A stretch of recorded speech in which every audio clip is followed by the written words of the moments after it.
called Elite. It was the Elite Stylist. It was.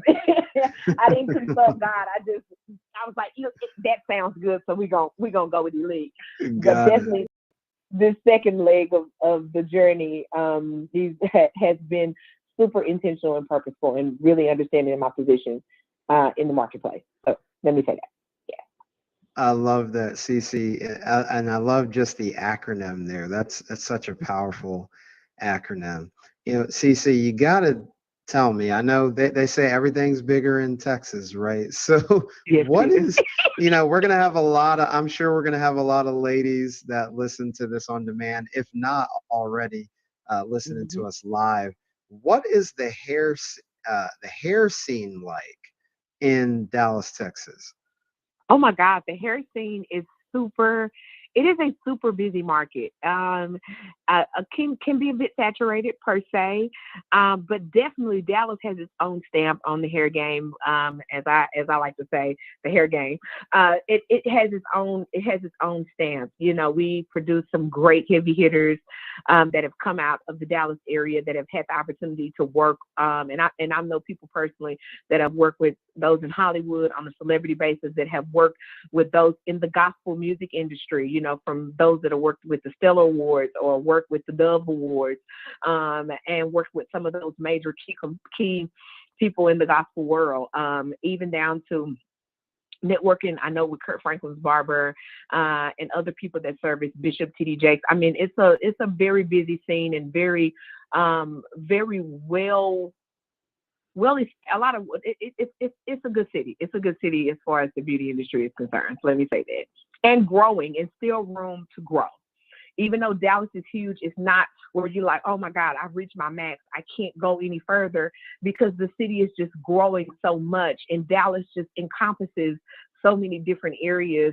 So if you can be on one side of the city and say, things really are not doing well for me out here, and God will shift you somewhere all the way on the other side of town, and it's like you tapped into a whole different market that's there. So it's great. The scene is great. It really is.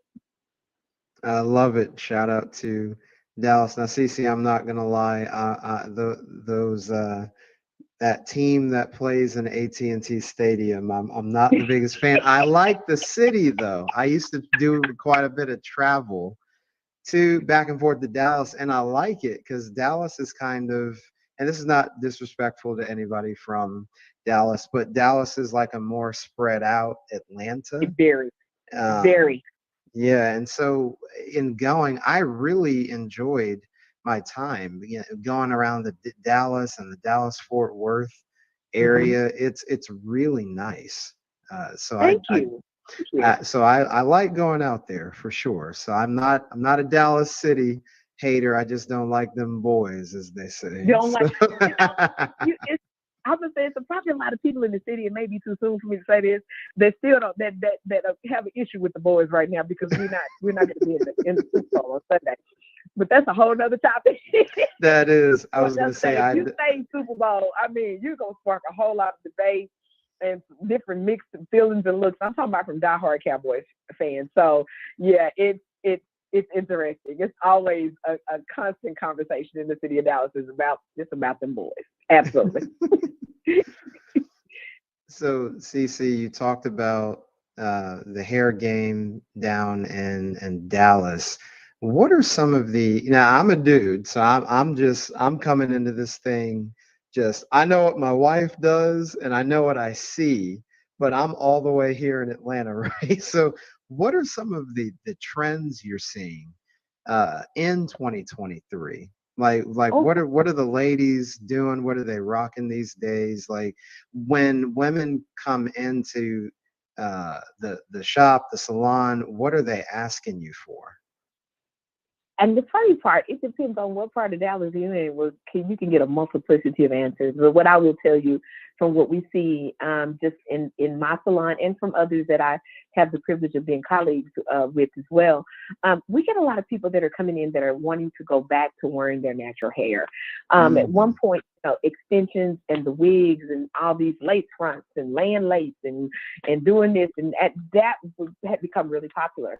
And it still has quite a bit of popularity, but as of course with trends, things begin to shift and change, and people see the necessity of being able to take care of their own hair. And so we see a lot of women that are wanting to get back to having a great head of healthy hair. I've seen this industry start to transition the younger ones from caring for the natural hair and making it all about the different extensions. And just because we can color somebody's hair hot pink, we probably doesn't mean that should always be the case. So I've seen a lot of that take place, but I've also seen women that want to be able to maintain a good, consistent look and be able to maintain the integrity of their hair. And also recently, I'm seeing more women, especially women of color, that are dealing with alopecia. So a tremendous amount of hair loss and the lack of knowledge as it relates to what alopecia really is and what that means long term to that particular individual. So it's forcing me right now to have to go back and get some more education, because I'm a cosmetologist and that's great, but you have trichologists and that's another level up. That they have abilities that I personally don't. I'm not licensed or capable or trained to do, but I want to be able to offer that, because there's nothing more frustrating than to see your hair begin to thin and you're losing it and it's bald and you no longer feel like a woman per se. And I've seen women just cry like, I don't know what's going on. What am I supposed to do? And to not be able to fully give them a solution is frustrating to me, because I mean, our hair is our glory. That's what the word says. And here we are losing it. So those are the trends that I personally am seeing. And now it's having me to pivot and be able to now look at servicing a different type of client base that is dealing with hair loss. And we're talking about permanent hair loss where there's not coming back. It's one thing for the hair to break, Jason, but it's something totally different when you say I'm losing my hair. That means it's coming out, or the body's not producing it, the follicles are closed. So whatever is needed for hair to push through, it's not there. I mean, there are a multitude of reasons as to why they're experiencing it. But I want to be able to help that woman get to the bottom of what's going on. And if it's something that's permanent, what are your options? What can we do so that you can feel beautiful and feel like a woman, and building her up, not only just on the outside, but being also to speak to that wounded woman on the inside. Because believe it or not, when we start losing our hair, we wounded. We are wounded on top of other life issues. So just definitely being able to service them in that regard. So that's what I'm seeing. That's what I'm seeing. Wow. CC, this is a perfect segue. You talked about just what you're seeing trend wise and really ladies caring about the health of their hair. Can you talk about just the opportunity that hairstylists, cosmetologists, the opportunity that you have to encourage and build up clients when you see them? Because we know the magnet is the services, but really you're doing life with your clients when they come in to see you. Absolutely, Jason. It's when I say funny, I mean ironic. At one point when I was a young woman, the salon was always known to be a place of mess and a lot of gossip and confusion. Let me say that. And so, what we realized is people would come in and, they would tell their most personal business. And at some point, someone behind the chair or even within conversations within the salon, that business got exposed. And then it just, in ways that wasn't conducive or building up, it was more of a tear down, a judgment. It wasn't done in a positive or in a loving manner.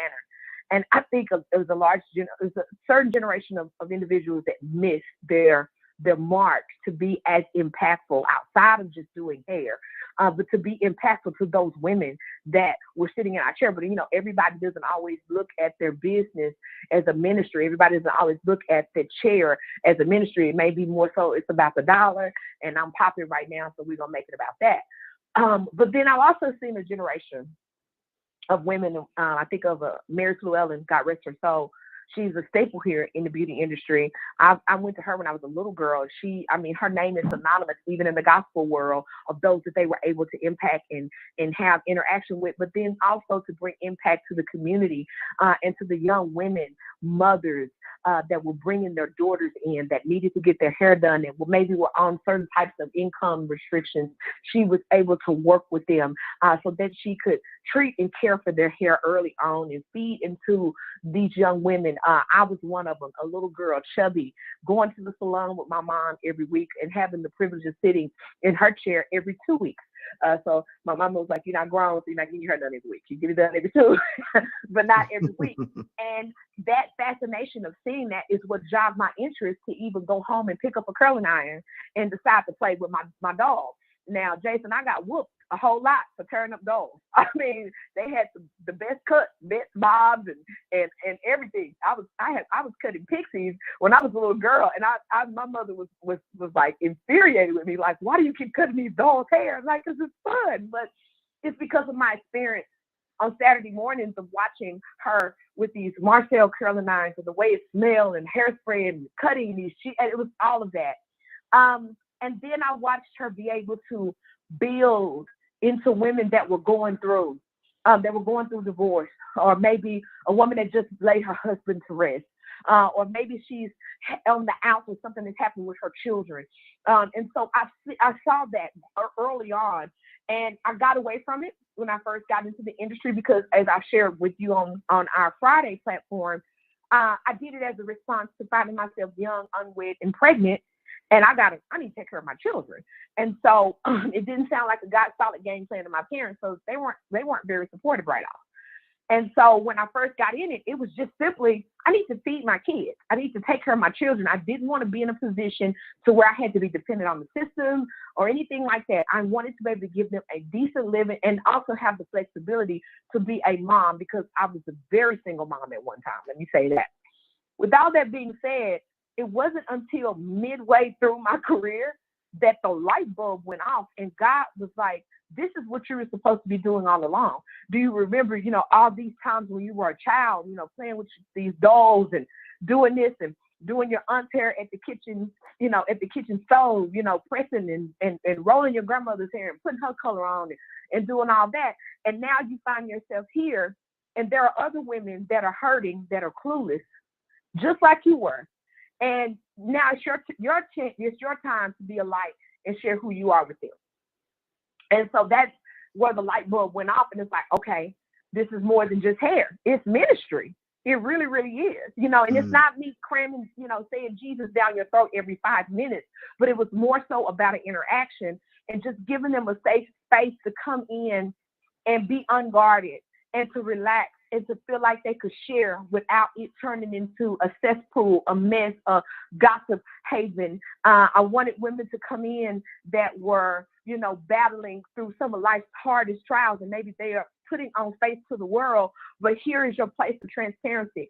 I have been privileged to know information that other people didn't tell their families. I'm the first one to know when someone's filed for a divorce or say, hey, do you have an attorney? I'm there like, I've had all these scenarios or I've had women that were in their 50s, in their 40s. I've had about maybe 3 or 4 women that have sat in my chair and cried and told me the things they experienced as a young girl, how they were touched inappropriately, molested or raped or so on, or they were a product of this. I mean, name a scenario, and I've encountered it, but I also have seen these women overcome. So not only is it ministry for me to talk with them, but they help me. They help me get through my broken areas. They help me to be better and to be greater. I've always been blessed, and I didn't see it that way, that older women took an interest in me and poured into me. The older women, they would send people would send their mothers to me to get their hair done, and those mothers would pour into me, and they would teach me how to be a better mother. They would teach me how to, have you prayed about this? Did you pay your tithes? I mean, just fundamentals for life, that they were reinforcing things that I was being taught, that I had been taught as a young girl, bringing me back into, hey, have you done this? Or CC, don't forget to do that. And I'm thankful for that. So I have, I'm thankful for the opportunity to not only be of service, but to also be pouring into God, that God has allowed me to connect in such a way that I pour, but I'm also poured into as well. I hope I didn't take too long to answer that question, David. No, I love it. Hey, unleash the fire, CC, unleash it. CC, as you were talking, what really stood out to me is you said the chair, using the chair as a ministry. That was a really key takeaway. What an opportunity that we have in the marketplace to be that listening ear, to be the shoulder sometimes that people need to cry on. And that just speaks to your intentionality in your heart when clients come in. So that definitely shines through and is evident, CC. Yes. Thank I you. Thank you.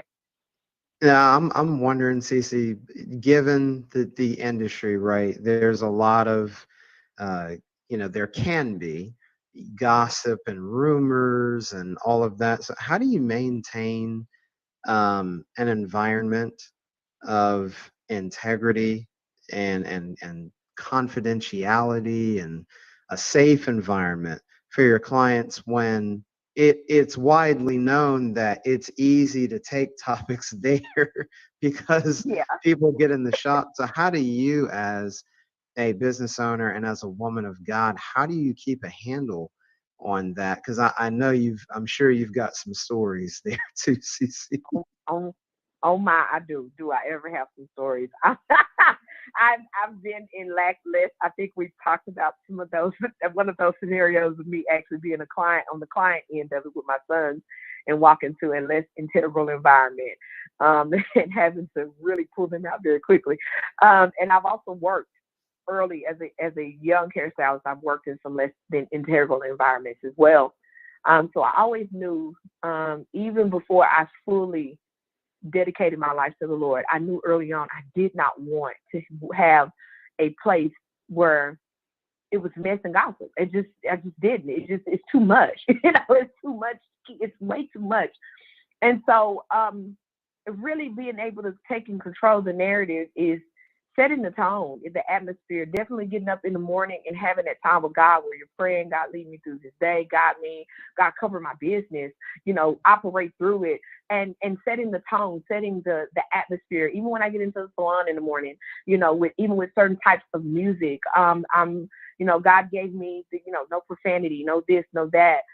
Certain types of television shows or even certain types of music not being played within that space, just because we want to maintain a certain level of integrity and we don't want it to lead way into things getting, so clients know when they come in, they automatically tell because the tone has been set,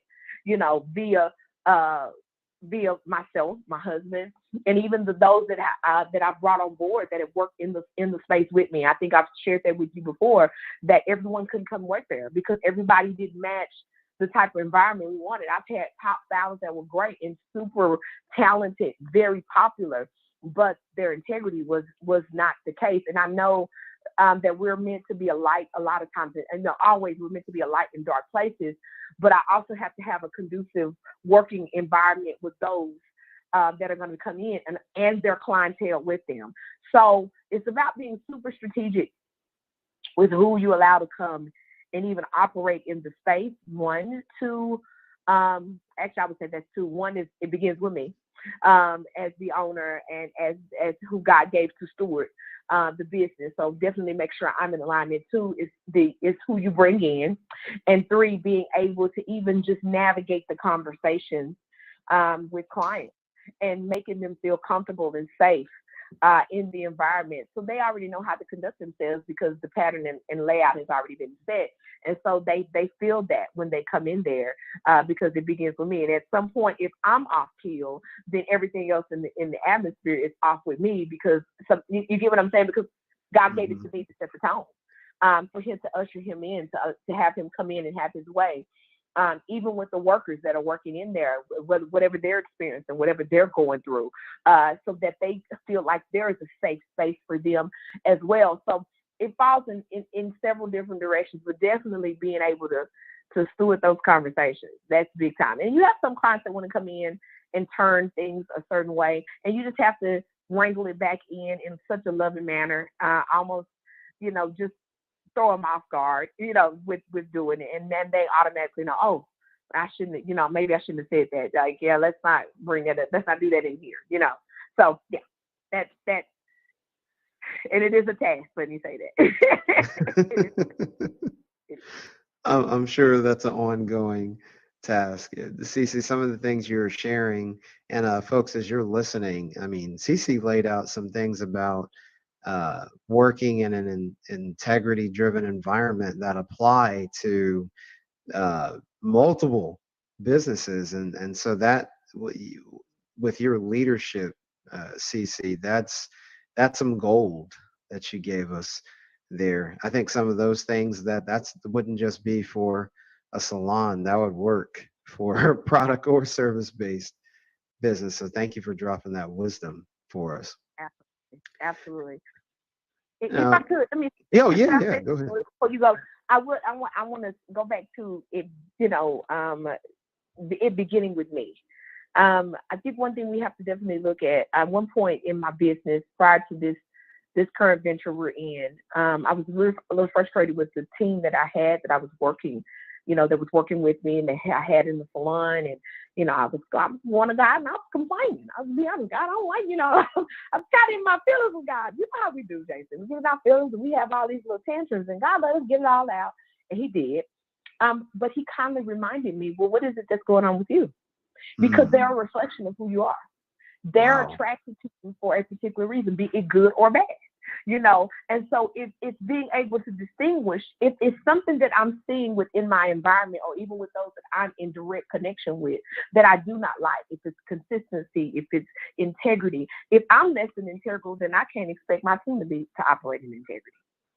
So I can't put an expectation there of something that I'm not walking in. Why? Because they are now a reflection of me, because they were drawn here.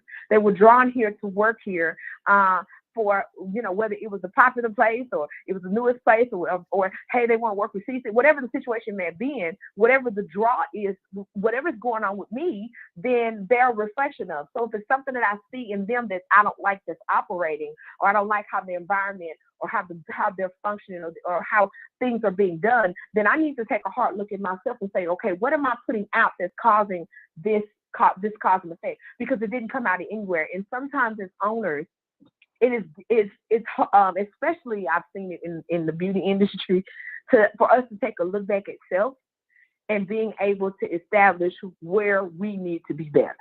And I realized quickly I was lacking in certain key areas. So I had an expectation of people that I myself wasn't showing up and being. So you can't expect that from them, and you're not being it. So it made me always go back and look at me and say, okay, what do I need to shift? What do I need to do?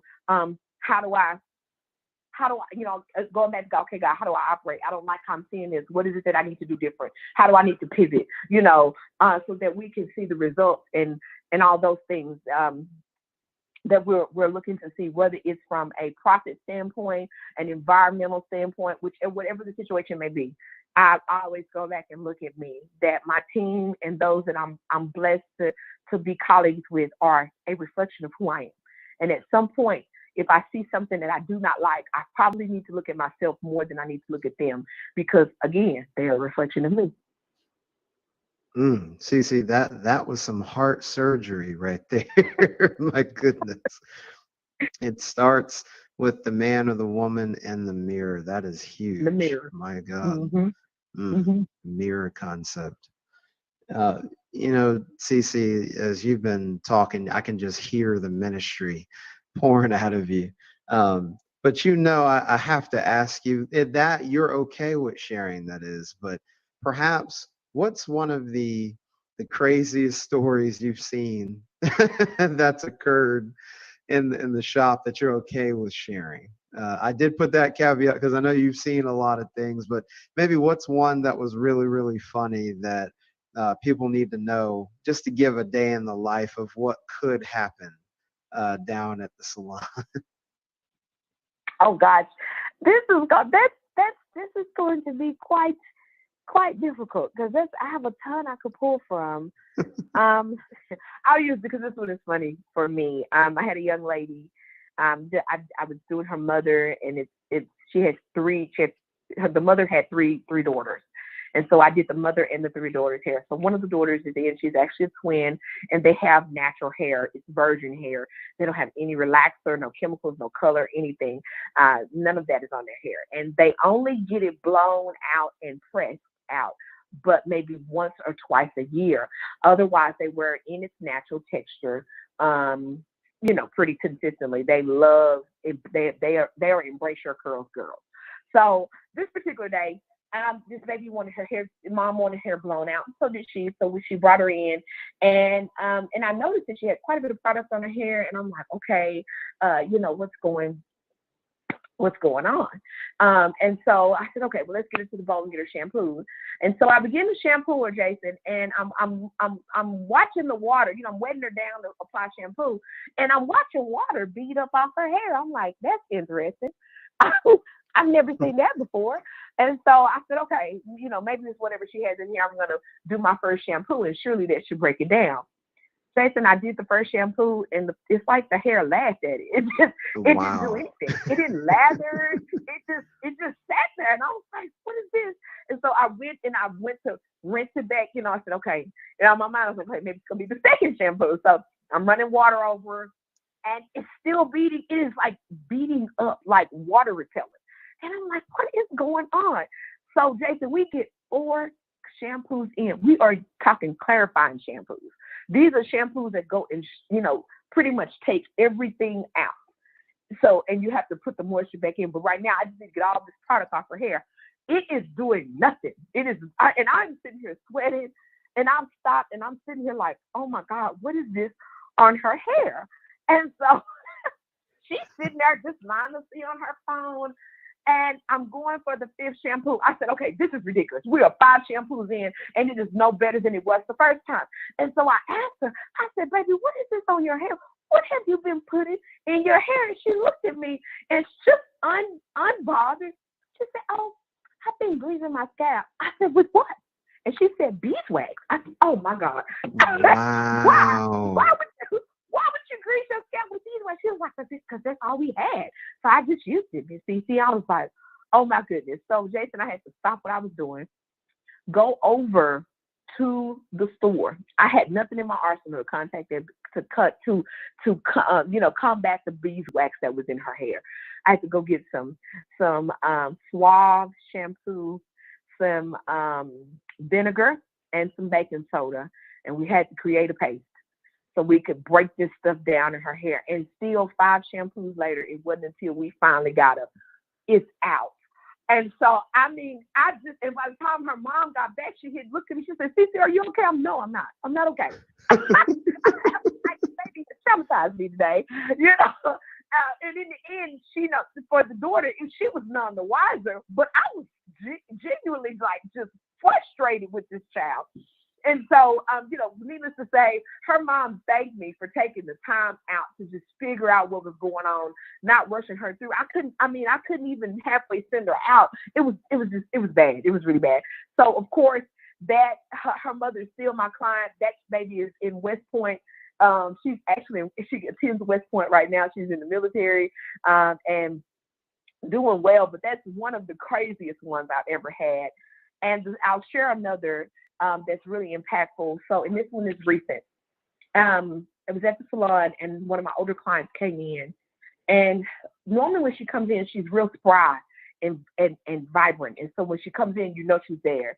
And so I went to speak to her, and I noticed I couldn't hear what she said. But I thought maybe it was because of the position where she was in the salon and where I was. And so I said, well, I'll just wait till I get up there, to mess with her. And so when I got to the front and she came around the corner and I looked at her and I said, how are you doing today? And she said she could barely answer me. And I looked at her, I said, are you okay? And she went to wave me off and say, just give me a minute. I'm going to be okay. And I'm like, okay. Mm. And so I got her to the bowl and I noticed she had a look on her face that was really disturbing me. And I asked her again, I said, Ms. Diane, are you okay? And she said, and I'll say her name because if she'll go back and listen to this and she's going to be glad to share this because she shared it herself. So I'll say her name. And she could barely get her words out. And so she kept saying, but I'm going to be okay. She kept waving me off like she was going to be okay. And immediately the Holy Spirit said, go call her daughter. Stop and call her daughter now. And I got ready to bait off my feelings and said, well, she said she was going to be okay. But her look disturbed me, and I heard what the Holy Spirit said, so I stopped immediately. I went to the front. I called her daughter. I said, hey, this is Cece. Your mom is here. She had an appointment with me. I said, but she doesn't look good, and she's not able to really talk. I said, I don't think she's having a stroke because I'm looking for the signs of a stroke. Her words were coming out, but they were really low. They weren't gibberish. Her face wasn't drooping. So I was like, okay, it's not a stroke. And so as I'm sitting there longer, she gets up, I bag her, and her daughter says, I'm on my way. I said, well, do you want me to call the ambulance? She said, no, don't call the ambulance. She said, I'm on my way. I'll be there in a few minutes. So literally, by the time I got back to the bowl and rinsed out the conditioner I put in her hair, and I sat her up, her daughter was walking in, and she sat down in front of her and asked her what was going on. And my client looked at me and was a little bit frustrated, like, I'm going to whoop you, like, you in trouble. And so I'm like, no, ma'am, you don't look right. Something's going on. I'd rather you go get checked out. I did not complete the service that day. So they go on. She takes her mom. My client's daughter comes back and says, thank you for calling me, Cece. And I said, okay. The next day, Jason, I get a call from the daughter. Her mother was having a heart attack at the salon. Oh my and they were gosh. rolling into open heart surgery. And Wow. she began to cry. And she said, I want to thank you. She said, because you paid attention enough to my mama to know that something was wrong with her. She said, and you called me. She said, because otherwise, the doctor said, had they had waited any longer, she'd have died because she had 100% blockage. Jeez. And it scared me. I said, oh my God. So see, she was sitting there having a heart attack in my face. What if my mind had been somewhere else? What if I had not been in tune with the Holy Spirit? And all these what ifs started going off in my head. But I was thankful that I was able to pay attention, that I knew automatically she wasn't herself. Something's wrong. I'm looking at her face. Even though she's telling me I'm going to be fine, she wasn't. I'm just like, no, you're not okay. You don't look good. And so she had to have open heart surgery. And they had to, I think it was, triple bypass or something like that. And they had to go in and do all that. And she's since recovered and come back. But even the mom, Miss Diane, called me and cried and said, thank you, Cece. You saved my life. So I'm not saying I can take credit for that. I said, no, there's nothing but the Holy Spirit, because the Lord told me to call your daughter. To stop immediately, go call your daughter. Because I was getting ready to call 911, but the daughter said, no, I'm on my way. And that was it. So I understand my position even more now behind the chair, because you don't know where anything can happen at any moment. And there she was in cardiac arrest, and what I think a heart attack would look like, Jason, it didn't. I'm thinking like, oh, she would have clenched and she would have, I'm looking for this dramatic moment, and it wasn't. She was in distress. Her face was telling me, but she wasn't giving me the physical indications. Like, she didn't grab any.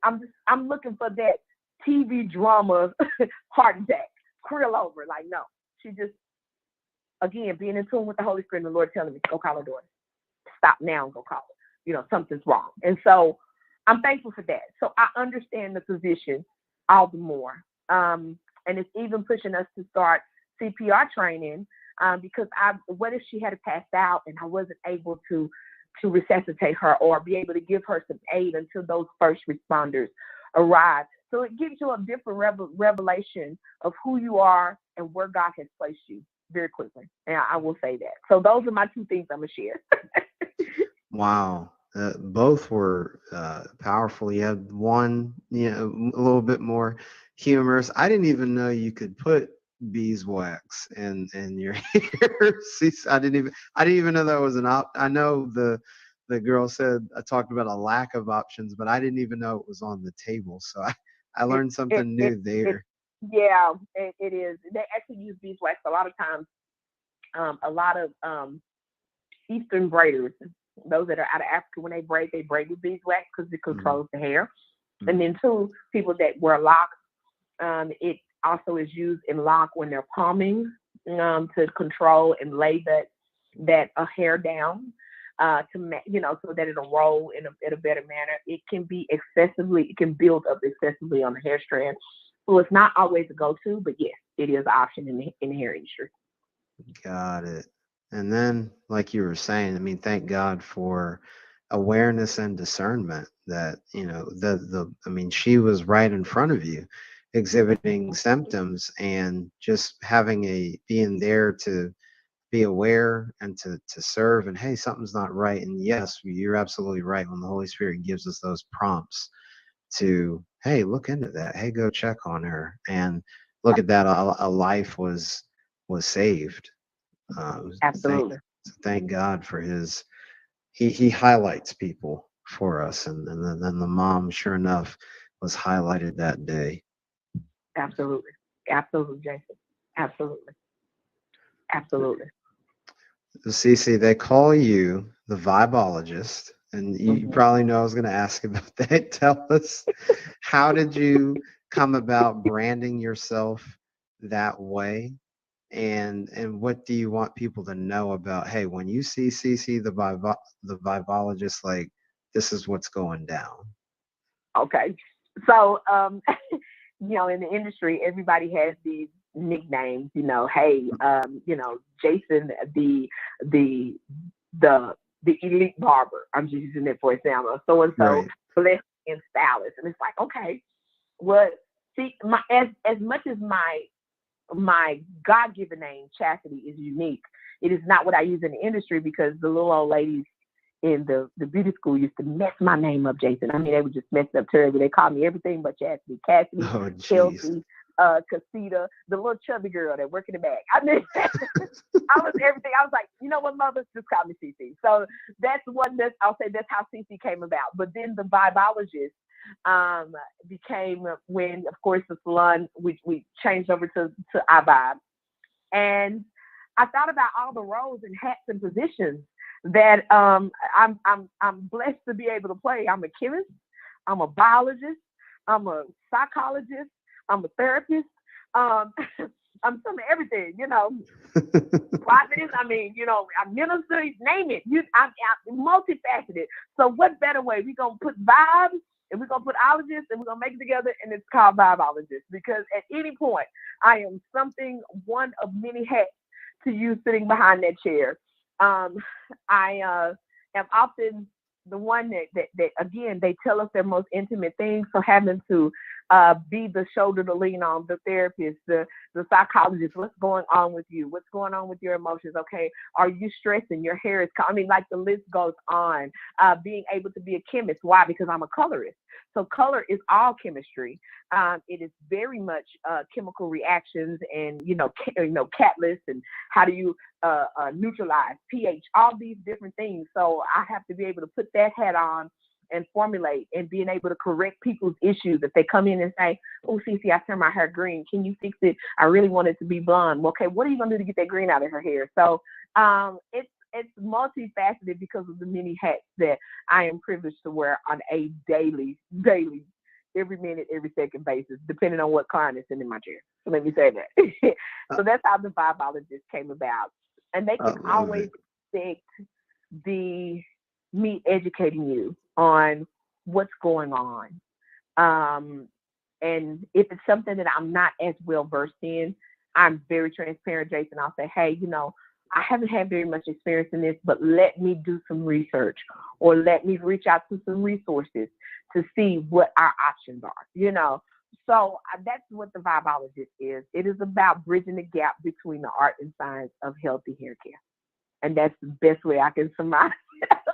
I like that. The combo of the bridging the gap between the art and science of hair care. That's a mic drop right there, CC. Because I mean, they come in to have pictures. They want all these things, and I want my hair to do this, and can it whippy do over here, and can it swoop swah over here, and it's like, no, mama, your hair not gonna do that. Like that's not possible. And having to have that realistic conversation, and then being able to bring attention to other issues that are even going on.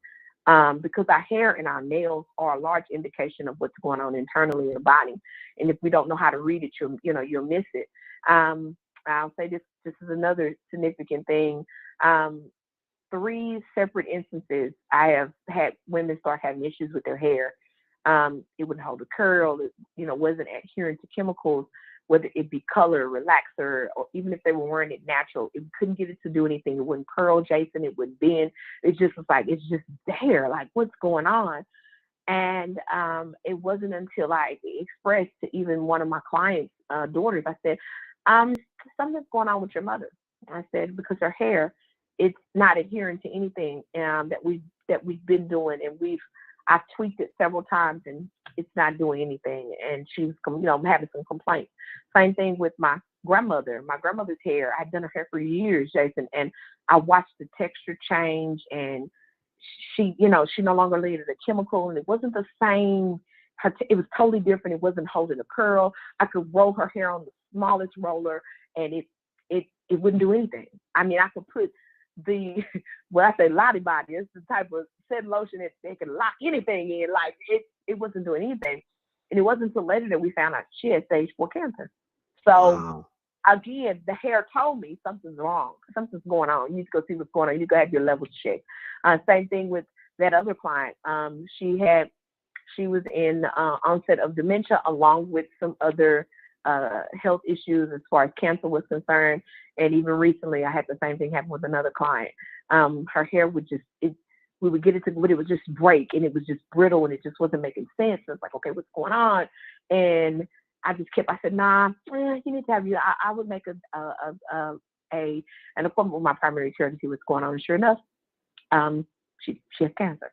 So sadly, but that's that biologist part that comes in to know what's going on. What is it supposed to do? Because it's definitely a science to making people look good. Let me say that. It's definitely a science to it. So yeah. My goodness, Cece, you have told us stories. You've made us laugh. You've made us cry. You've given the full range of emotion. We've been ministered to. We've been inspired, and we're out of time. But before we go, Cece, you talked about everything you were. One other thing that you are, well, it's really a combination of a few things. You're a media personality, an influencer, but you're also an author. So before we go, talk to us about the book you wrote in 2018, and then just give us a brief overview. What are you excited about for 2023? So the book in 2018 is Broken Bitter Better on the Road to Greater. It is a book that I had the privilege of being able to work with my great friend and coach, Miss Pamela Jackson. I absolutely am thankful for her helping to really shed light on being able to share my journey. And that's just dealing with the broken pieces of who I was and recognizing it, and how much that brokenness fueled my thought process and even my decision-making abilities. And being able to accept ownership for the part I played in my poor decision-making at one point because of the brokenness, let me say that. So that's what the book is about. It's about the little girl, Cece, where broken began, and then how it kept re-perpetuating itself in different cycles and situations in my life up until my mid-30s. And so we closed out the book with me going through a divorce at the time and having gone through bankruptcy and pretty much looking to put my life back together and, what that looked like. And so this year, with that being said, so that laid the foundation of being able to write a second book that I have not started on yet, but God has planted in my heart to write the second book as what does the road to greater look like? And the road to greater doesn't always look like the yellow brick road with the sun shining and the birds chirping, that even in the midst of dark times and cloud and traumatic times, that you're still on the road to greater and better. And so definitely shifting focus to begin to work on that second book. And I haven't fully been released as to what the name is going to be, but just know that that's being worked on. And doing my get up reels on social media, on TikTok and Facebook, telling people to get up. It is a mental conversation that you have with yourself every day, of deciding to get up out of bed. And as much as it's a physical thing, it's really speaking to the mental construct of get up, come on, snap out of it. Being able to have that, how you have that conversation with your girl, come on, get yourself up. Oh, come on, Jason, get yourself up, get yourself together. You got ABC to do. Remember that God is, and reminding yourself of who you are and what God has called you to be, and that who God is to you in the midst of every moment, every second, every junction, every obstacle, every hindrance, every setback, every frustration, every victory. Whatever it is that you're facing, it's the mental standpoint of, I need you to get up. Come on. It's time to get up. It's time to mentally awake and arise and stand up and be all that God has called you to be, to walk in position in every moment of your day, to always be in a place of integrity. And it's definitely answering the call to a societal norm that we've accepted of just kind of living any kind of way and just allowing our emotions to just get the best of us and just, losing sight of who we are and who God says we are and getting caught in our feelings and challenges that we're facing. And we lose sight of that. So that get up speaks to multifacets. So I shared that on Facebook and TikTok. And I have one other thing I'm working on, and we haven't fully put it all together, but that is to do a Monday morning power call in the morning that consists of prayer, morning devotional, and being able to power up your week with a whole get up message so that we're able to move forward and focus, especially in these very turbulent and seemingly straining times, let me say that.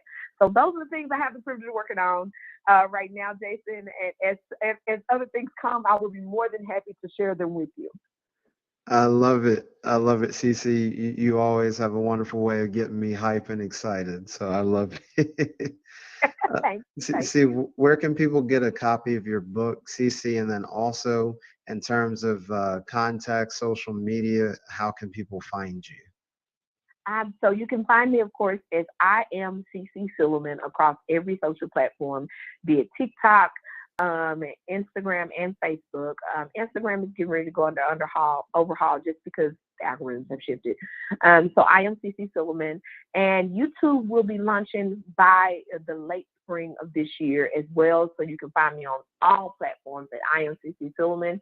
And the book can be found on Amazon if you Google my name, or even if you put in the book's title, Broken Bitter Better, On the Road to Greater, it will immediately shoot up and you can order it. So yeah, and unless they want to come by the salon, if they're in Dallas, and they're more than happy, I'd be more than happy to have a copy on hand for them there. So yeah, that's how Hey, yes, drop in and drop by. Listen, I'm not in Dallas, CC, but I can tell you, if I were, I would drop by for sure. And if you do come, don't be a stranger. Please do. Let me know and come by. Please do. Please. Absolutely. Well, that's all we have time for today. Cece, just greatly appreciative of you coming on the show. You shared so much wisdom. You told powerful stories and gave a whole word all in one. So that, folks, I told you she was a powerhouse. I told you that. So you've seen the evidence. So Cece, thank you so much for coming on the show tonight. You are very welcome, Jason. Thank you for having me. I am honored. And thank you to your audience for listening and having me as well. I'm thankful. Thank you so much. Love it. Love it. Well, folks, you know how we end things. From the boardroom to the bathroom, God is with you. Don't compartmentalize your faith in the marketplace. We'll see you next time on the Fortified Life podcast.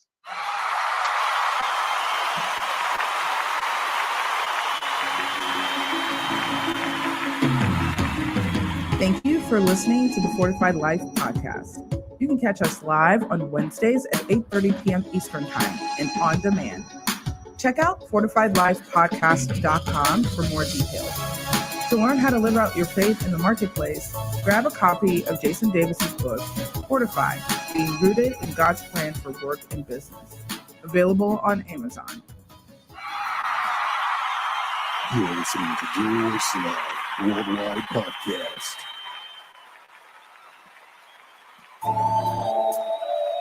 Yo. Yeah. It's Calios. Real music. Yeah. Welcome to the league of the unlikely extraordinary. Nevertheless, we come to disrupt the construct of the customary. Moving fast as McLaren's with the presence of a dignitary. More than talents and substance in the commentary. The new names are the no names. So prepared for a shift in their knowledge. Moving like the mascots of Savannah State College. Voices of the authentic worship. In the midst of heretics and the harlots. Food for the malnourished. The malnourished and the starving. With the face of the usual suspects. Like a Baldwin, independent by the definition. Yeah, but major by involvement. Like the way Jesus was born for Mary. I'm extraordinary. Weight on my shoulder, but I'm not the one that carries. Extraordinary. I did run my race and I'm not in a hurry. Yeah, extraordinary. I did raise my sling and I slay Goliath. Yeah, extraordinary. Extraordinary. Grace too much can deny. They be calling me the customary. God is on my side, no need to worry. Extraordinary. Grace too much can deny. They be calling me the customary. God is on my side, no need to worry. Ain't with the gospel fresh like all man. There is a Christ with blessings and it's all man. Sipping from the cup of life like I'm a ball man. Disrupt the system that keeps it all man. Gonna look at my face, then look at my heart. Devil came to steal, so I'm always on God. No though I should doubt, but I'm never gonna stop. Thought about the money, all getting to the top, guys.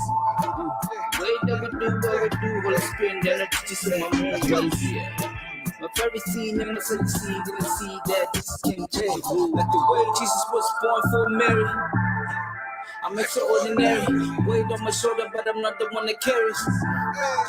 Extraordinary. I did run my race and I'm not in a hurry. Yeah, extraordinary. I did raise my sling and I slay Goliath. Yeah, extraordinary. Extraordinary. Grace too much can deny. They be gonna be the customary. God is on my side, no need to worry. Extraordinary. Grace too much can deny. They be gonna be the customary. God is on my side, no need to worry. Real music. Yeah, started local. Now we global. Stay tuned.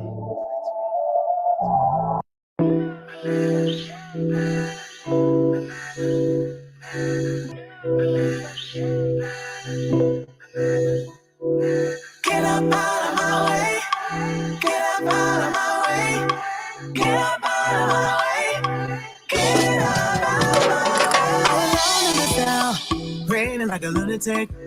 There's truth in saying I'm my own worst critic. My mind's a pat itself. I can't seem to find the key. This sinking thinking really has a hold of me. No matter what I try, nothing that seems to fit. If I speak this message, is it something they will get? Maybe I should step aside and just let the feeling go. Yeah, I think I better let it. Yeah, I think I better let it go. Get up out of my way. You need to get up out of my way. Get up out of my way. You need to get out of my way. Let it go. I need to get up out of my way. You need to get up out of my way. Sleep for the shooting guards, result in real scars and wounds. All because I'm failing, trying to meet the social norms. Raising God with one breath, the next backhanded compliments. God's word becomes a scapegoat to crush shame and neglect. They say I'm not enough, but God says that I am loved. So I take my strength back and stay fixed on things above. Time for you to step aside and just let the feeling flow. Yeah, I think you better let it. Yeah, I think you better let it go. Get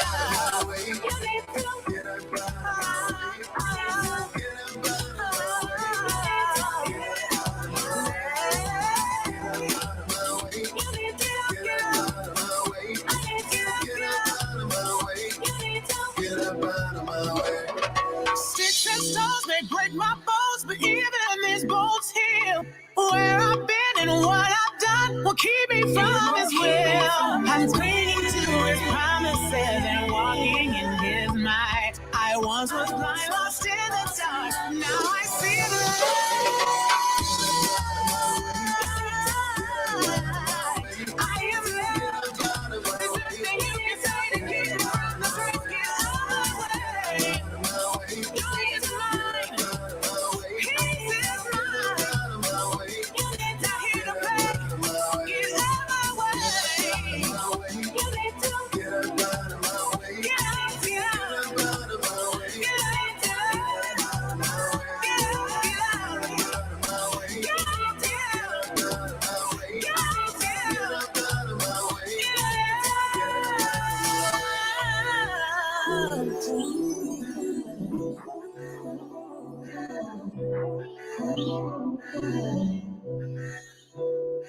Get up out of my way. Get up out of my way. Get up out of my way. Get up out of my way. You are listening to Jerry Royce Live Worldwide Podcast.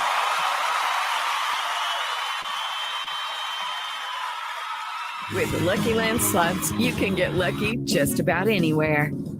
This is your captain speaking. We've got clear runway and the weather's fine, but we're just going to circle up here a while and get lucky. No, nothing like that. It's just these cash prizes add up quick. So I suggest you sit back, keep your tray table upright, and start getting lucky. Play for free at LuckyLandSlots.com. Are you feeling lucky? No purchase necessary. Void where prohibited by law. 18 plus terms and conditions apply. See website for details. Is your new year still falling flat? You are not alone. This year, millions will be diagnosed with low energy, but Planet Fitness has the cure. Boost your energy with tons of equipment in our clean and spacious clubs for $1 down and $10 a month. No commitment. Cancel anytime. Deal ends February 16th. See Home Club for details. Join me as your host, Roger Swift, every Wednesday, Musicians Matters Podcast, live right here at 6:30 p.m.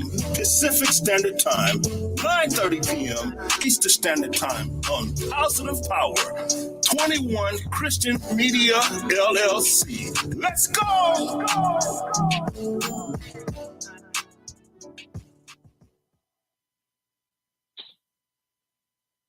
I would like to welcome you to your Musicians Matters podcast. Tonight, we're going to have an awesome discussion with my guest. I'm going to tell you a little bit about my guest on tonight. Her name is Laquita T.T. Bolden. Born and raised in Cleveland, Ohio. She grew up as a young child playing drums in the church and traveling around the city playing for her mother. Laquita Casson Bolden, being surrounded by music, it was only a matter of time before she found out her long-time hobby. She began playing the drums at the age of 2. Although at the time, a lot of people did not allow her to play, she kept her determination. Her mother took her place where her gift continued to grow. She continued playing drums throughout high school until her senior year, when she began to play the piano, the bass, guitar, in 2004. Laquita was awarded a music scholarship to attend Central State University. While attending Central State, she sang, played drums in the Grammy-nominated Central State Universal Chorus. She also learned different styles of music by joining the school's jazz band and playing multiple R&B hip-hop styles with local bands. She graduated in 2009 with the BA in a vocal performance in her post-college career. Her music ability has allowed her to tour Germany and Italy on numerous occasions. She also had the opportunity to perform the many local gospel artists, Richard Smallwood, Kim Burrell, LaShawn Pace, and Kiki Shear,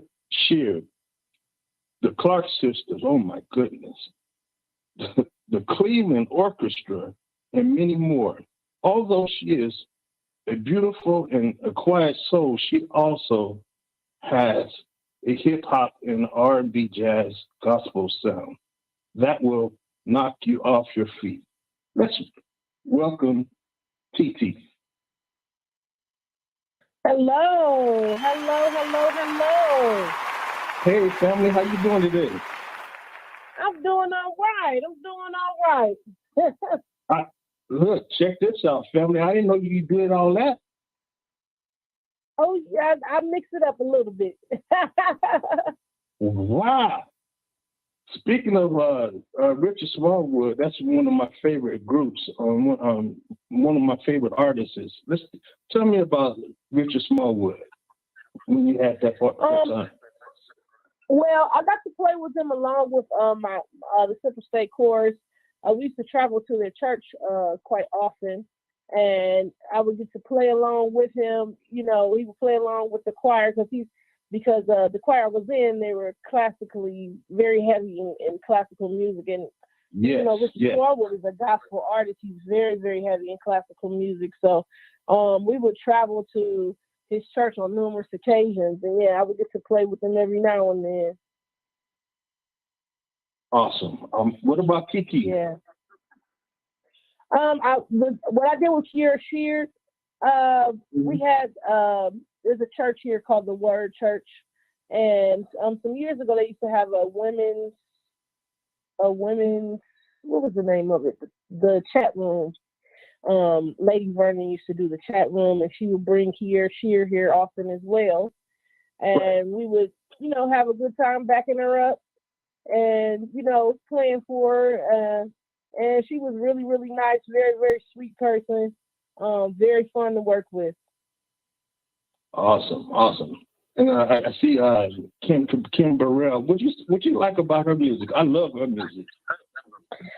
Listen, I will go on record and say this. Kim Burrell is, in my eyes, I won't speak for everybody else, but in my eyes, Kim Burrell is the greatest singer of all time. Like, I've never heard Kim Burrell have a bad singing day. So,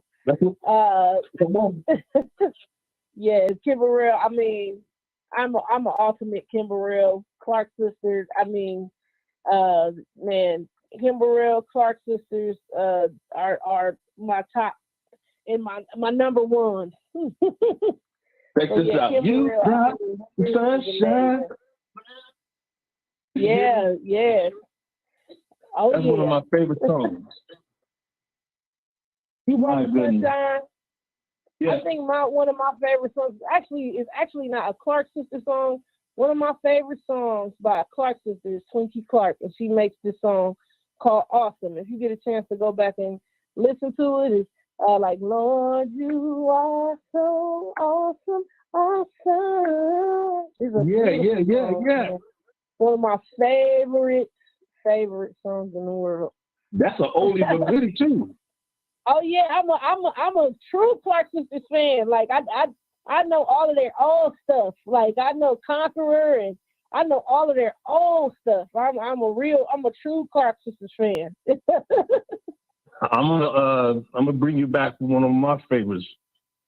I love from them is when they came back with "Pray for the USA." I listen to that song all the time. Oh yeah. You know which one I'm talking about? I know exactly what you're talking about. My goodness! When I seen them, they did that live in Los Angeles at Bishop Blake's church. Woo, okay. Oh yeah, that's very a great touching. song. Yeah. It was very touching. Yeah. Yes. So, sis, how did you get that name TT? Why did they call you TT? They call me TT because my middle name, I'm going to let y'all in on the secret. My middle name is Tierra. So TT is kind of derived from the nickname from Tierra. And I know a lot of people always say, where does the other T come from? And I don't know. It's a nickname from Tierra. So the reason why I use the name TT so much is because my first name is Lucretia. And my mom's name is Lucretia. Okay. And my mom is a gospel singer here around the city. I would say a legend, not just because she's my mom, but she's a big gospel singer here in the city. And so later on in life, I began to sing as well. And, when people would see Lucretia on the program, they would think it was my mom. And they wouldn't know it was me. So I had to get something to decipher myself for my mom. So what better way than to use my nickname, TT? It's that makes a lot of sense. Yeah. It makes a lot of sense. Yeah. Sis, is your approach to music straightforward, or do you have a strategy when you come to your music? As far as creating? Yes. I don't really necessarily have a strategy. I mean, I believe that everybody creates differently. Like it takes different stuff to get you in your zone. So I don't necessarily have a strategy. I'm really more of a viber. It just depends on how I feel. That day. When it comes to my music, it's all about the feeling for me. I noticed that, especially on your videos. Your video is off the chain. Thank you. All of them. Thank you. Even when you're just in the midst of plan for just a service, your service. You can tell the anointing is on you, and it shows. Well, my mom always taught me what comes from the heart, it reaches the heart. So, when it comes to my music, I just, I love to play. A lot of people ask me, like, what's my favorite thing to play? I mean, and it really doesn't matter to me. I love music like air, really. I think every day I get up and do something talking about music or listening to music. I mean, I just feel like music is all around us. So, it's really in my heart, and, I'm glad that exudes and people actually, see what's in my heart, because I think a lot of times, like as musicians, it feels as if people don't see us, like, and we work so hard at our craft and trying to be skillful and trying to be good. But, for me, I'm just glad people, tend to feel my heart. And if that's through my music, then I'm grateful to God for that. That is amazing. That is really, truly amazing. It always comes from the heart, and it shows when you're playing, when you're singing, when you like just anything that you do. It always shows, because it's like makes people want to like keep on listening and grasping, even when you're playing. I'm like, Here she go thank with you them so keys. much. Here she go with them keys. I know she's about to tear it up. Lord have mercy. Lord have mercy. Let's speak about Thank this. you so much. Let's speak about this key, sis. What do you like to play with the Hammond or the Hammond B3, or do you like to just play a baby grand or what? What? I tell everybody I'm a diehard church organ player. Okay. I love the organ. The organ is what I do. I'm really not much of a keyboard player per se, but the organ, it talks to me. I love the organ. It's just something about it. You're right. It talks. You're right. You can make that organ talk. Yeah, I love a good B3. Speaking of that, I'm gonna give a shout out to Twinkie. When Twinkie on that B3, she makes that organ talk. Listen, Twinkie Clark is 100% the reason why I fell in love with the organ. I think when I actually got into playing keyboard in high school, that's actually how I started listening to the Clark sisters, because I don't know if you remember the song "Accept What God Allows." Exactly. And Twinkie sings and plays on that song. That song made me want to play organ so bad. I think after I heard that song, I went and looked up everything Twinkie Clark I could find. My family will tell you, when it comes to Twinkie Clark, I think when I was a teenager, maybe 16 or 17, I even had some people. I wanted my nickname to be Little Twinkie. So I even to this day have one person that still calls me Little Twinkie. Wow. But I'm telling you, Twinkie Clark is 100% the reason why I turned to an organ. Awesome. That's understandable. Yeah. I'm gonna give you some history about this, about that issue too. Not issue, but it's a blessing. I had an opportunity to even play with Twinkie and her mother. Okay, awesome. Out here with the Gospel Church of God in Christ. When I was playing back with Church of God in Christ, I was playing back in had an opportunity to play with them at a Pentecostal temple. That was a great experience. Wow, yeah. Yeah, I actually got a chance to play with Twinkie and Jackie when they came to Cleveland, Ohio. And it was just the two of them. They did a concert individually. But I got to play in the house band for that concert. And I got to meet Twinkie, and it was a dream come true. Amazing. Yeah, I tried not to fan out. But I mean, it's Twinkie Clark, man. She's worth fanning out over. She's amazing. That is true. So what type of bass guitar do you use, family? Oh, bass guitars. Well, because I got little hands, I used to use Ibanez basses only. But I have opened up to different basses, so I've kind of gotten like the bass guitar love.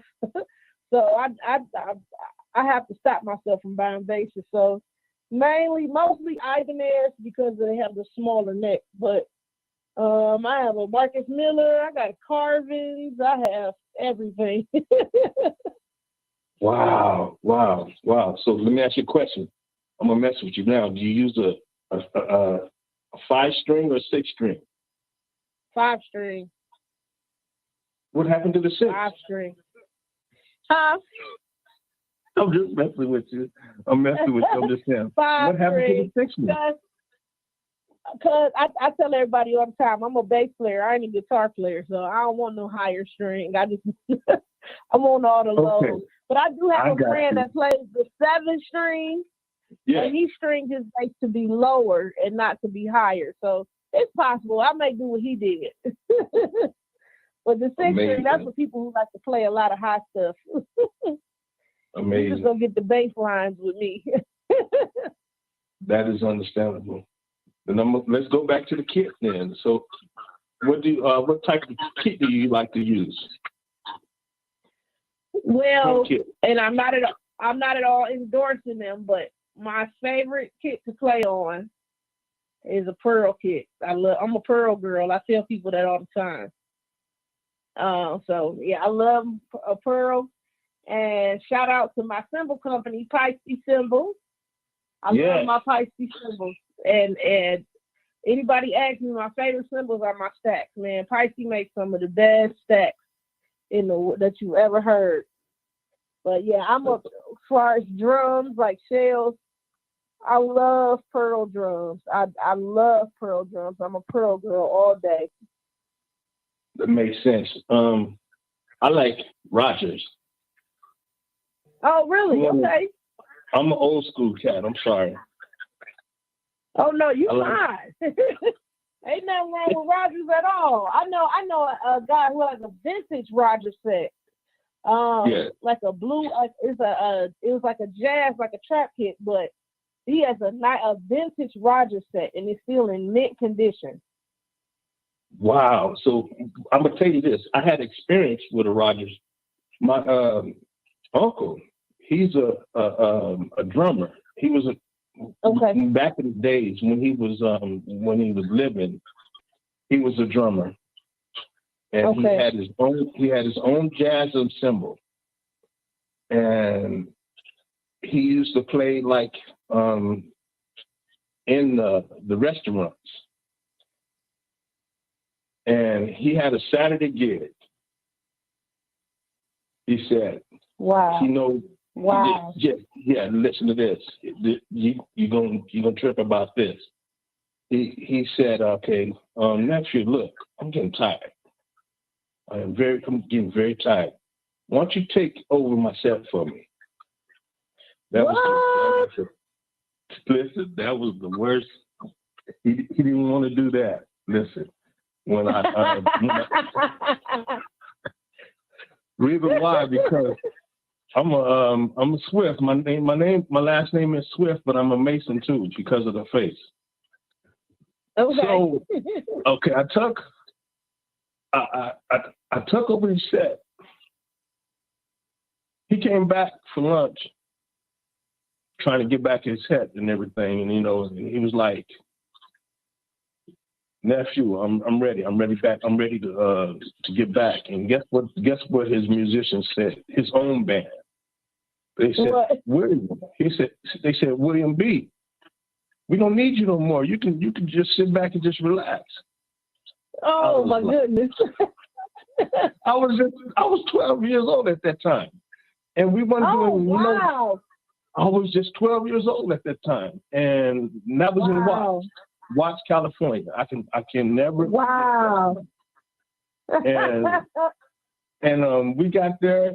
I started playing, started trapping, and it wasn't just a regular beat or whatever. You had to really put your mind to it. I was really playing jazz rhythms. Oh wow. And a lot of people don't really understand how invasive like different jazz rhythms are. They're really invasive. They really are. It's trapping. You understand what trapping is, right? Yes, I do. I had to swing. I had to shuffle. I had to do all that. I did the brushes. I did everything. Everything you named with jazz. I had the tools with it, and I was doing it, and I was making that sound come out like.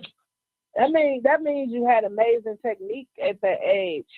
Exactly. I started at the age of 3, like you did. Wow. Yeah, and see, when I learned about jazz, I didn't really learn about any other style other than gospel music until I went to college, believe it or not. And it was just because I really wasn't open up to it. But when I learned about jazz, it was almost like I had to learn how to play drums all over again. Yes. Because it it takes that amount of technique. I mean, it didn't take me that long to catch on, because I had a great jazz teacher, and it was another older gentleman in the class that had been playing jazz for years. He kind of just like gave me the quick tutorial on, you know, how to communicate like while playing. You know, that was a different walk for me. Like jazz is more about the communication, like between other musicians, and just the technique of it all. Like jazz is really, you know, it's really different. It's not like a bunch of notes like what you think you hear, but to just really dig into the technique of that, it's amazing. Yes, that is true. You are right about that. That is right. It's not no 1, 2, 3, 4. Excuse me. It is 1, 2, 3, 4. It is 1, 2, 3, 4, 5, 6, 7, 8, 9, 10, 11, 12, 13, 14. It's all that. Yeah. But it's an art to it. That's what I'm trying to say. It is. You have to learn those different rhythms, like the bossa and the, you know, you have to learn your difference between your swing and your bossa and your, you know, just all the different rhythms, man. It's really great. Yeah, that's right. Who do you want to give kudos to? My sister. Kudos to musically. Yes, musically and anyone. Just my shout out. Yes. Well, I'll give kudos to first always my mama. And Mother's Day was this weekend, so kudos to my mom. Hopefully she's listening somewhere. But kudos to my mom. She has always been the person that, first of all, grounded me in God, and secondly, grounded me in my music ability, and always have pushed me to, you know, do everything, whatever it is that I do. If I told her I wanted to play an accordion, she would have went and bought me one. So shout out to my mom. Shout out to my church and here in Cleveland, Ohio, the New Glorious Church of God in Christ, and my pastor, which is also my aunt, Pastor Vivian Lockett. And shout out to my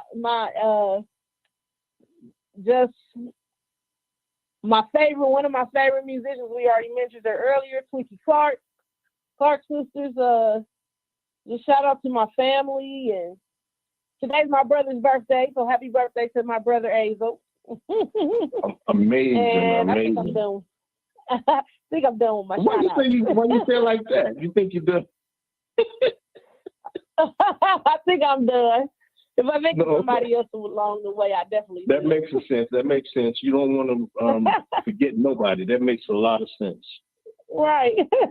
This is one question I always like to ask. How do you feel when people are stuck on them stuff as a musician? You said, how do I feel? How do you feel when people come, like, have their head all stuck in the air, like you can't tell them nothing, or like if they get stuck up. I'm better than you, or whatever.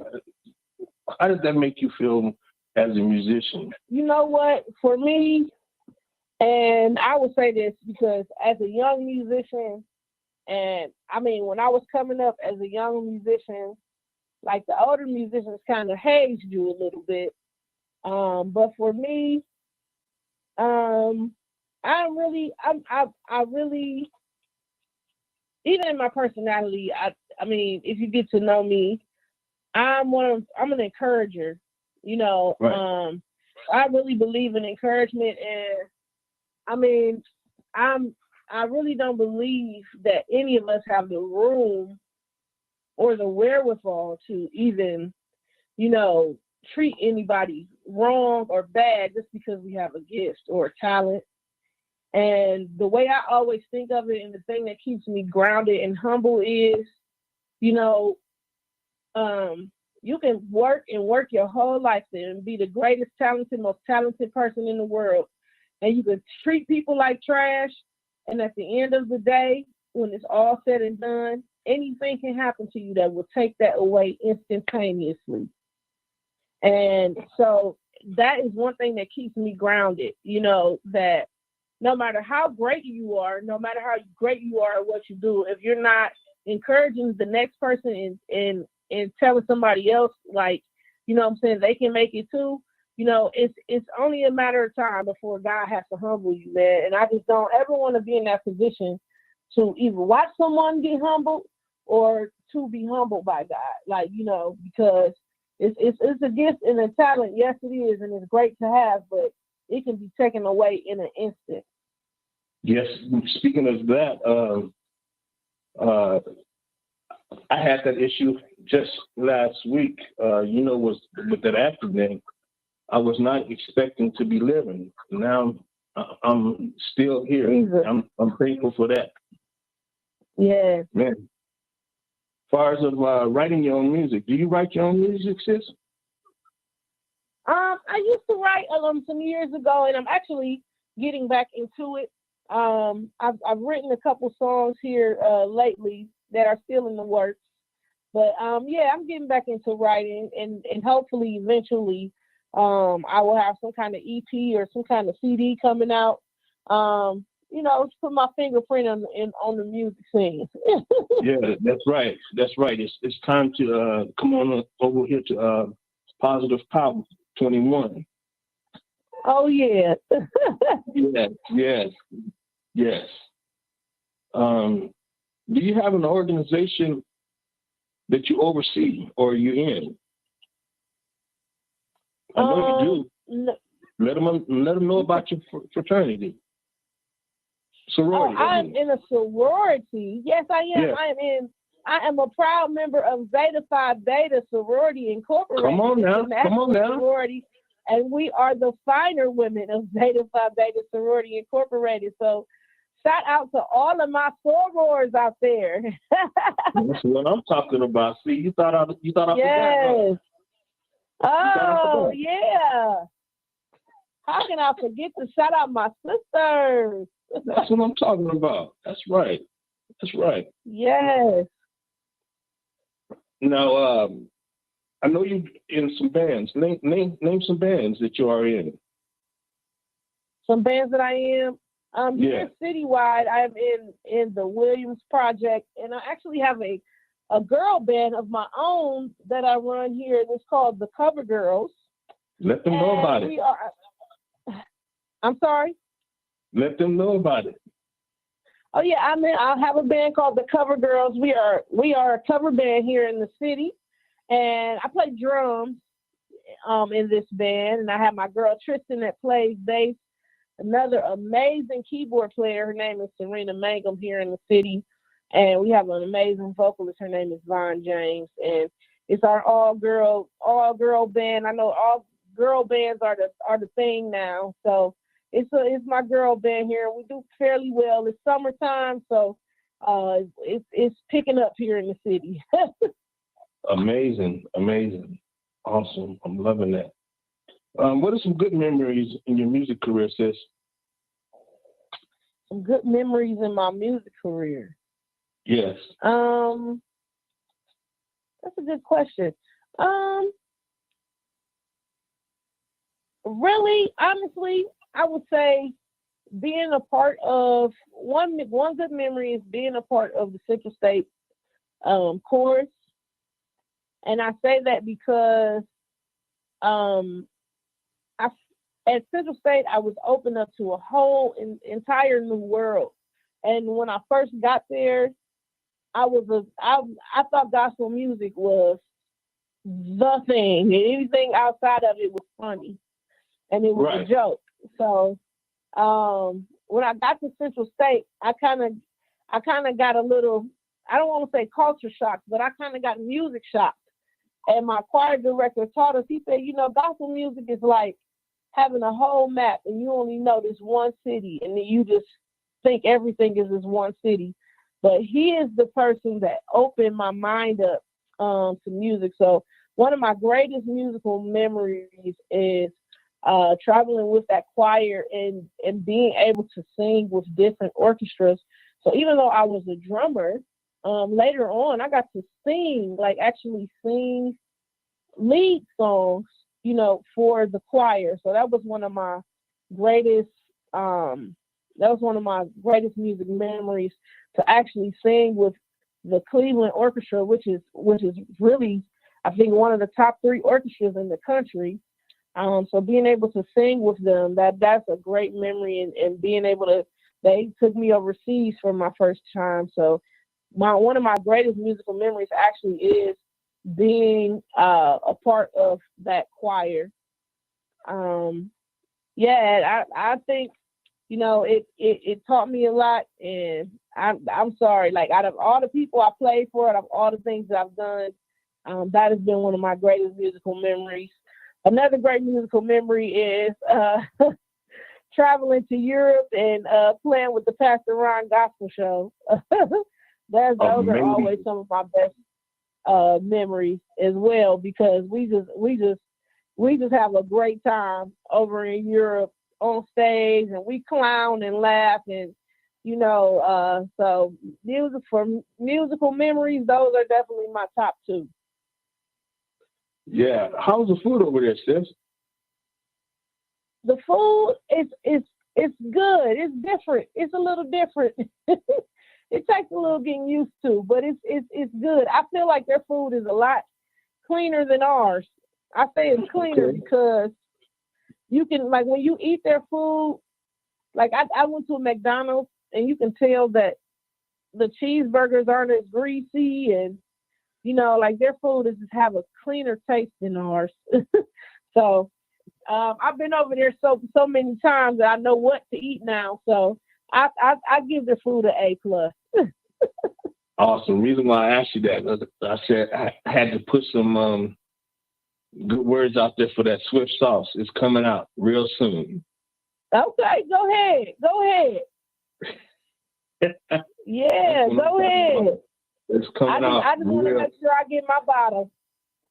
That's what I'm talking about. It's coming out real soon. It's coming out real soon. As long as I get my package in the mail. Yeah, you will. Definitely, sis. All right. You will. I'm going to hold you to it. Okay, please do. Okay, yeah, I'm going to hold you to it. Okay, what if you didn't have music to fall back on? What would you do then if you didn't have music to fall back on? I know there's a lot of stuff. That's a good question. You know what I told somebody? I just told somebody this the other day. And you probably wouldn't believe this, but if I did not have music to fall back on, I probably would have been a mechanic. No. Yep. I probably would have been a mechanic. And that's different. That's a different kind of job, ain't it? That's a real different kind of job compared to music. Yep, I would have been a mechanic. Look, sis, you can't use no sticks on no cars.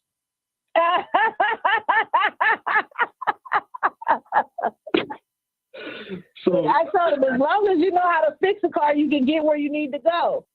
Right. You're right about that. You can't use no sticks on no car. Right. Yeah. That's right. You're right about that. So, that tripped you out, didn't it? It did. It really did. I'm like speechless. I'm like, a mechanic? No. That was not the answer you was expecting. Yeah, I probably was not expecting that. No. Yeah, I'm not the kind of girl that's afraid to get my hands dirty. I put some gloves on. Okay, good. I love listening to Tasha Beck, Richard Dillard, all that. What is your favorite gospel artist you like to listen to? Gospel artist, definitely Kiera Sheard. There is a new girl out. I think her name is Mo. I really enjoy listening to her. What's her name again? I don't know. Her name is Mo. Oh, Doe. Yes. Doe. Yes. D-O-E. Joe. That's her name. Joe, I heard her. Yes, I really like listening to her music. I also enjoy listening to, I don't know if he's considered gospel, but I enjoy listening to PJ Morton quite a bit. To who? PJ Morton. Paul Morton's son. Yeah, he's really good. He knows exactly what to do. He knows exactly amazing. what he's doing. He's nothing short of amazing. Have you seen his concerts? I've been to a couple of them here in the city. He's one of the few artists that actually comes to Cleveland. So, yeah, I've been to a couple of them, and every single one of them has been simply amazing. He's amazing. Yeah, the reason why I'm saying it because I've seen one of his one concerts. He did. He didn't do it like he did it like in the studio. Have you seen that one? Yeah, I've seen it. And he had one of his Gumbo. He had say it again. Gumbo. That's one of my favorite. That's one of my favorite CDs. Oh my goodness. Oh yeah. He just had a new one come out, and it's just as good. It's not live like in the studio, but it's just as good. It's some good music. PJ always has great music. Another band I enjoy listening to, and I'm gonna give them a shout out because they're all Ohioans. I won't say they're Clevelanders, but they're all Ohioans. Red Hands, man. They're a new and up and coming band, and they're amazing at what they do. And I don't know if they rep in Ohio, but they all from Ohio. So shout out to my boys in Red Hands. And Kim Burrell. I listen to.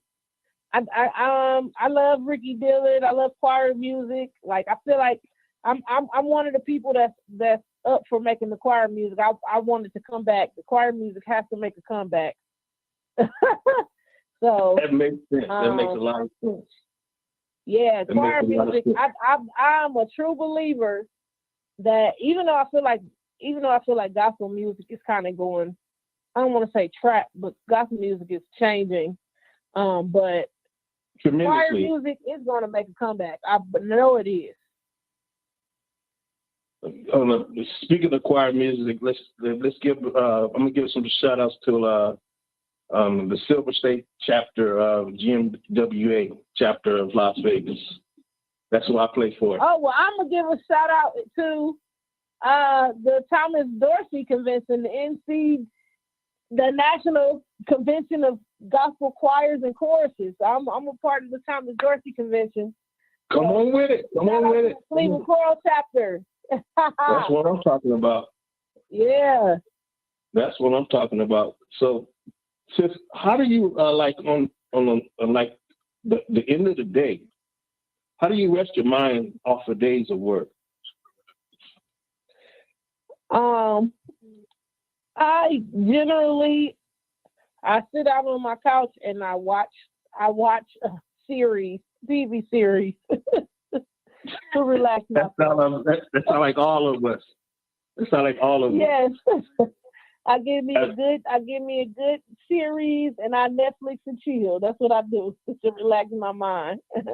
Reason why I'm saying that because that's if I have the time in that day. As soon as we get off the podcast right now, guess what I'm getting ready to do?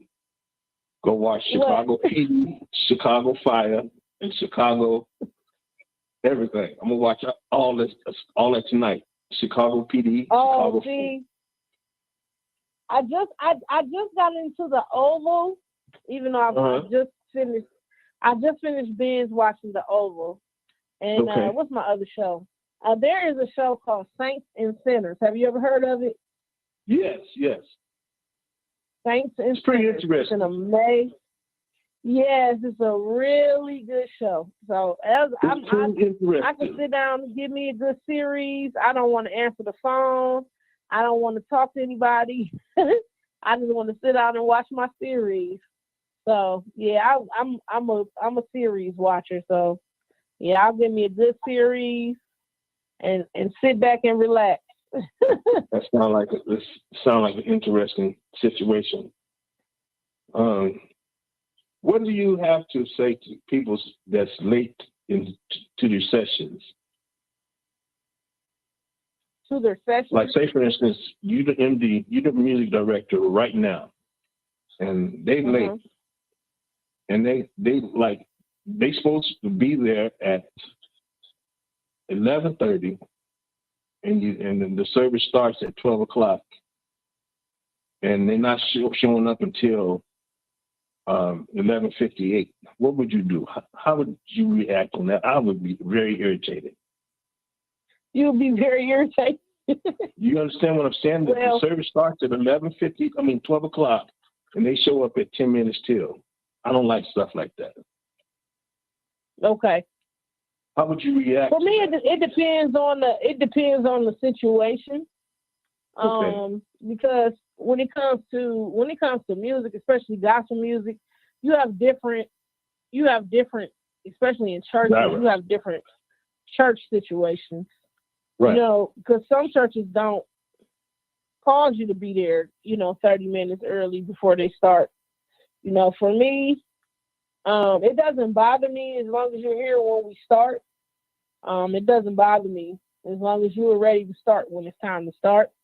But it just depends on the church situation as well, because if we're asked to be there at 11 and we have to do a rehearsal or something like that, and then you show up at 11:45 or 11:30, yeah, that is going to irritate me. Like I just feel like as a musician and just period, when it comes to your craft, that's your name is at stake. So, it would irritate me, but at the same time, I feel like people make their own reputation. And if you want to, I know as far as a musician, like if you want to, what we call gig, or if you want to play, first of all, your reputation precedes you. That's what people hear first. When your name comes up, that story is going to come up. Like, oh, I remember we had a rehearsal and they were supposed to be there at 11. They didn't show up till 11:45. So I say that to say, you always have to, even though you're not on your instrument yet, you always have to be cognizant and conscious of what your reputation environment is. And those kind of things. It destroys your reputation. So I believe, if you're supposed to be there at a time and we talked about a time, then you should be there. And if you're not there, I should be hearing from you at some certain time about, I should know what's going on with you, and not sitting on pins and needles waiting on you to get there. So I feel it's always a way to handle yourself as a businessman, as a businesswoman, so that, you're not destroying your reputation in the long run. That's true. You're right about that. So what do you have to say to the world positively as we come to a close? As we come to a close? What do you have to say to the world positively? Positively, I would say trust in God and everything will be all right. On a positive note, a lot of times we've gone through just such a different kind of season with COVID, and everybody is trying to get their lives back on track, and they're going through depressing times. It seems like people are committing suicide left and right, and just it seems like the devil is kind of like running rapid. And a lot of times, it's because we have different anxieties and worries, and sometimes we worry ourselves to death. But overall, man, if you trust God and really trust God and not try to make the answer yourself, or not try to, come up with the solution yourself, man, you will really see God's hand at work, man. And you trust God and don't pray and worry. Ask God for what you want and trust and believe that He's going to do it, because that belief, that trust, it will take you a long way. Amen. Amen. So, where can you be reached at, sis? I can be reached on all platforms as The Cover Girl. And the is spelled THA, and then Cover Girl, regular, COVERGIRL. On Instagram, I'm at The Cover Girl. On Facebook, I'm facebook.com/TheCoverGirl. And if you want to see any of my videos, I am The Cover Girl on YouTube as well. And don't be alarmed, because I do gospel music and R&B music, but I do clean R&B music. That's right. I don't do cussing in my music, so yeah, you can go and enjoy me. The cover girl, my name is Lucretia T.T. Bowden. I love the Lord and I love music, and I'll be love for everybody to follow me, and reach out to me, write me, and I'm not afraid to say encourage me too. I always need encouragement. That always feels good, So yeah, that's how you reach me. Awesome. Now, sis, I would like to thank you for all those nuggets that you have given on tonight. And you are always welcome on this platform anytime. Thank you. And thank you so much for having me. I really appreciate it. Thank you for opening up your platform and just allowing me to speak and, just be me. Amen. Amen. That's the way it should be. And I would like to thank David Rogers. You are the best musician for giving this music for this podcast movement, Music Matters. And I would like to thank my mentor, Jerry Royce, Live Positive Power 21 Christian Media LC, for being there as a true brother, as a true friend in Christ. I would like to thank Tyler Gaston. We call him Gaz. The Gas Station Recorder Studio in Las Vegas, for all of my music that he has done for me for the past 12 years, for Drummers United, for anything that I have needed, he was always there. I was in the studio today, just in a matter of 5 minutes, and I've done the ending for that. So thank you for that. And as we come to a close, I would just like to give some words of encouragement. Now, faith is the substance of things hoped for and the evidence for things not seen. Hebrews 11:1. God bless.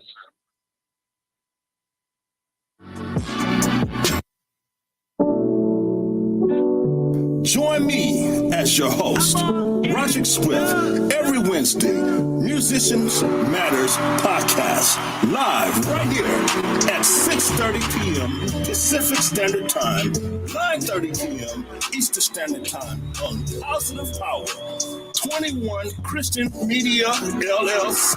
Let's go!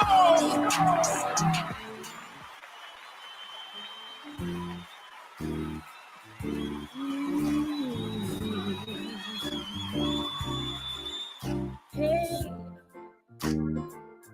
na na na na na. I can't say enough about what he's done for me. I began to start a cause. He's been so good to me. Yeah. If I had 1,000 tongues, it just wouldn't be enough. Hey, I can go on and on about his goodness and his love. Hey, he's been good to me. I just can't tell it all. Made such a change in me. I just can't tell it all. Hey, feel so special that he's with me all the time. Yeah.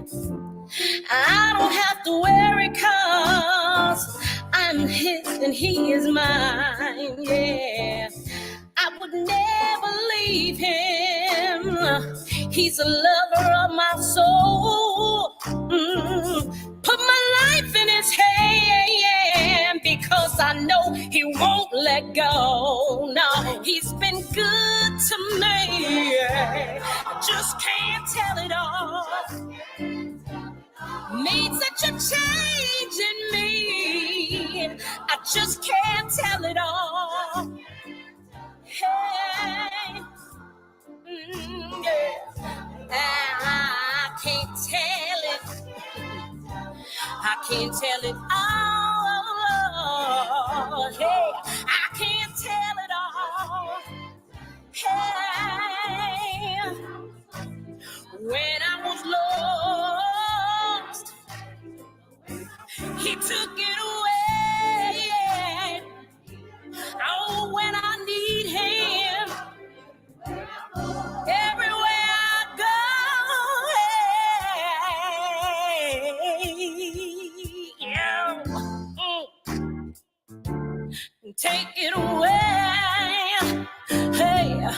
take it away, yeah. Take it away.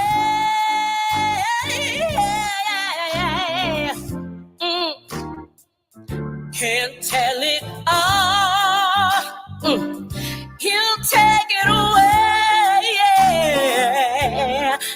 Can't tell it all. Hey.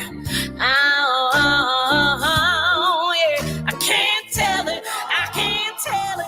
I can't tell it all. No, no, no. Hey. Ooh, take it away. Take it away. I can't tell it all. Ooh, I can't tell it. I won't tell it. I can't tell it all. No, no, no, no. Hey, hey, hey, yeah, yeah, yeah, yeah. Ooh, I can't tell it all. Made a brand new me. I can't tell it all. I can't tell it all. I can't tell it. I won't tell it. I can't tell it. I need, yeah. I can't tell it all.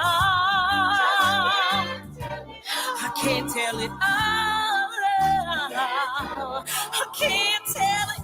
I can't tell it all. Hey, I can't tell it. Hey, I can't tell it all. No, no, no. Hey, hey, hey, hey. I can't tell it. I won't tell it. I can't tell it. I can't tell it all. No, no, no, no, no. Yeah.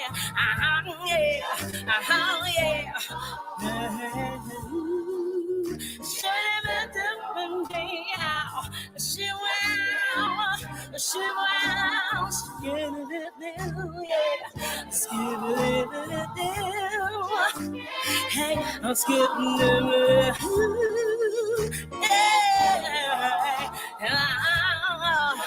hey, can't tell it all, can't tell it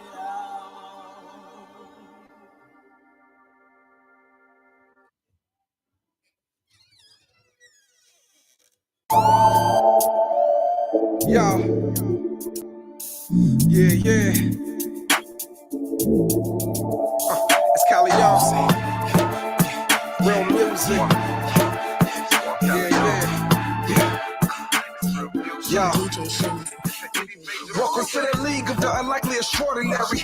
Nevertheless, we come in to disrupt the construct of the customary. Moving fast as McLaren's with the presence of a dignitary. More than talent and substance in the commentary. The new labels are the no names. So prepared for a shift in their knowledge. Moving like the mascots is a better state college. Voices of the authentic worship. In the midst of heretics and the harlots. Food for the malnourished.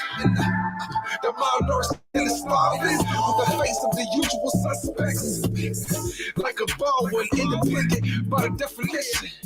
Yeah, but major by involvement. Like the way Jesus was born for Mary. I make sure ordinary.